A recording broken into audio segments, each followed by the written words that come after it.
Daf Yomi, Tractate Bava, page 24b, starting at the top of the Amud, the top of the page, with the words Ella I Amrit Liude Gavra. But if you say that the witnesses came to forewarn the man, let these first witnesses say, do we know that after 3 days these other witnesses were going to come testify about the animal? Therefore, it must be that the case in the Baraita is one where the 3 groups of witnesses all came on the same day. If that is so, the purpose of the testimony must be to render the ox forewarned. Rav Ashi said, I recited this halakha before Rav Kahana, and he replied to me in response to this proof, and does it work out well to say that they are coming to render the ox forewarned? Even in a case where all the witnesses arrive in court on the same day, let these last witnesses say, from where were we to know that all those standing in court came to testify about this ox?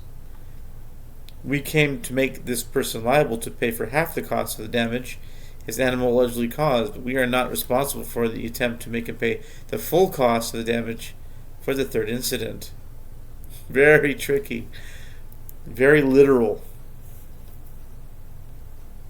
The Gemara answers, it must be that the case concerns a situation where the different groups of witnesses were observed signaling to each other, and there it is clear that they were aware of each other's testimony, that they came to the court for this purpose. Rashi said, the case where they all came in succession.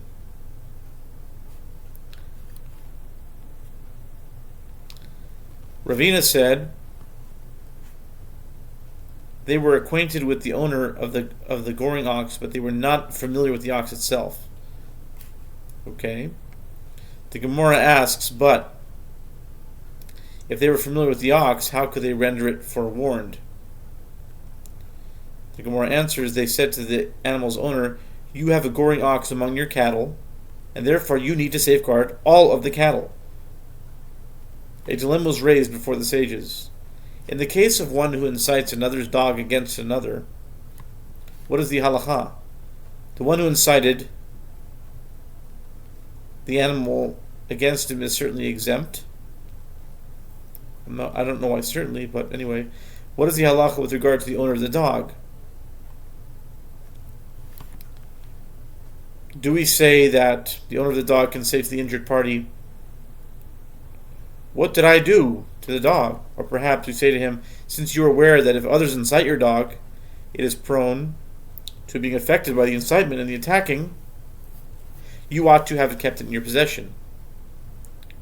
Reb Zera said, come in here, a solution from the Brisa.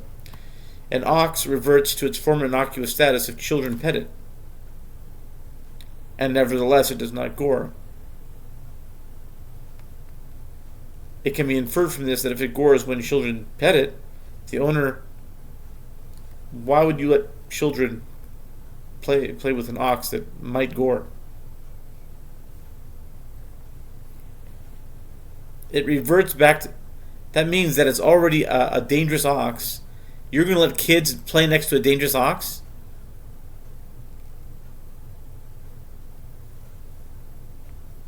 If it gores when the children pet it, the owner would be liable to pay for the damage. An ox that gores because children pet it can be likened to one that gores because it was incited to do so, and nevertheless, semantics. I mean, this stuff would never happen. No responsible parent. We're talking about an irresponsible parent. I'm catching on to this thing here. Abaya said it is taught in the Brisa that if it gored, the owner is liable. Perhaps that is not what the Brisa means. It merely means that if it gored, it does not revert to its innocuous status. But the owner is not liable for any of the damage caused by that goring because the children incited the animal to do so, and therefore nothing can be conclusively demonstrated from the Braita. The Gemara attempts to prove this point from another source. Come in here. A solution from a Mishnah in Sanhedrin 76b. Mashiach B. Moshiach B. 76 is Moshiach, 62 is Mashiach. If one incited a dog against another person, or incite a snake against another person, he is exempt. What? Is it not that the one who incited the dog against him is exempt, but the owner of the dog is liable? The Gemara rejects this. No, say that even the one who incited the animal against him is exempt, as well as the owner.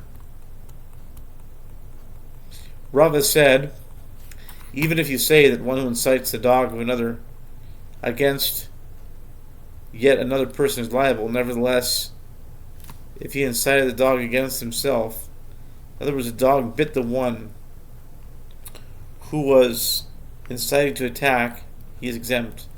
What is the reason for this?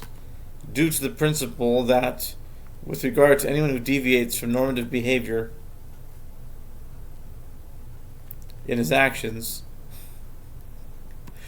if another one came along afterward and deviates from the norm, with regard to the action the first one has done and thereby causes damage to him, the one who causes the damage is exempt from liability. Rav Papa said to Rava, it was stated in the name of Reish Lakish, in accordance with your opinion,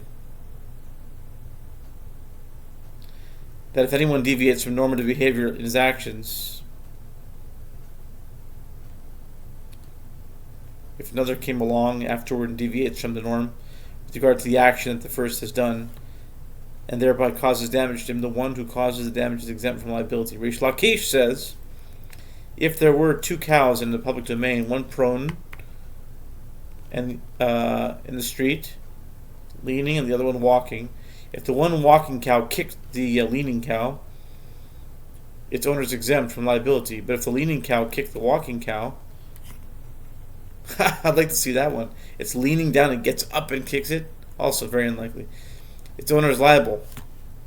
Rava said to Rav Papa, that is not in accordance with my opinion, as I would have held the owner of the walking cow liable in that case, because in my opinion we say to him, on behalf of the leaning cow, it is true that you have the right to tread on me in public domain, but you do not have the right to kick me. And therefore Rava's and Reish Lakish's opinion are not exactly the same. New Mishnah. And what is the case of the ox that causes damage while on the property of the injured? What is the case of the ox that causes damage, Shor HaMazik Rishus and Izik? The ox that causes damage while on the property of the injured party. We mentioned this in an earlier Mishnah in 15b, that listed animals are forewarned. If the animal gored, pushed, bit, squatted upon, or kicked another animal in the public domain, the owner is liable to pay half the cost of the damage. If the ox was innocuous, but if it acted while on the property of the injured party, Rabbi Tarfon says he must pay the full cost of the damage. The rabbis say he must pay half the cost of the damage. Rabbi Tarfon said to the rabbis, if in a place where the Torah was lenient with regard to damage classified as eating and with regard to trampling, specifically in the public domain, as the owner is exempt from liability, nevertheless the Torah was strict with regard to these forms of damage if they occurred on the property of the injured party, requiring him to pay the full cost of the damage. Then, in a place where the Torah was strict with regard to cases of damage classified as goring, stop goring! Like a certain teacher used to say, stop talking! There's an American pronunciation that goes goring, talking, and walking. Goring, specifically in the public domain, requiring the owner liable to pay for half the cost of the damage. Is it not right that we should be strict with regard, that's Midwest, regard to this form of damage if it occurs on the property of the injured party, to likewise require the owner of the animal to pay the full cost of the damage? The rabbi said to him, although there is an a fortiori inference, that means a kal v'chomer inference being applied here, still, it is sufficient for the conclusion that emerges from an a fortiori inference to be like its source, meaning that the halakha cannot be stricter with the inference then in the case that serves as the source of the inference. Therefore, Just as one is liable to pay half the cost of the damage classified as goring in the public domain, so too, for damage classified as goring on the property of the injured party, he is liable to pay only half the cost of the damage. Rabbi Tarfon said to him, "If that is your opinion, then I as well